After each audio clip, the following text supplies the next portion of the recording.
You know, Nicole, as we've been watching the coverage of the protests across the country, we are seeing peaceful protesters, and then we're also seeing destruction, arson, looting. There is a bit of a raging debate, I think, in this country about how you express dissent and what is the appropriate or inappropriate way to express dissent.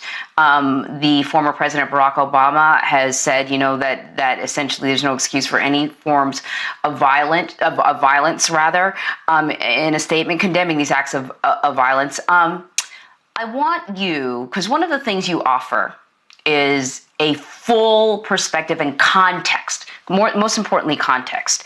When we look at people rioting and looting, and no doubt some of the victims of the looting are going to be businesses that are African-American businesses, how are we to interpret what we see there? You know, the president called people thugs. What is it that we're looking at? And maybe it's not just one thing. I think, one, we need to be really careful with our language.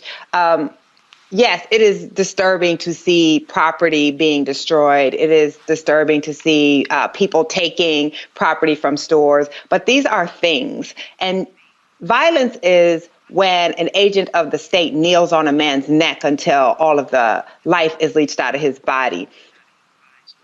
Destroying property which can be replaced is not violence. And to put those things, to use the exact same language to describe those two things, I think really it's not moral to do that. So yes, I think any reasonable person would say we shouldn't be destroying other people's property. But these are not reasonable times.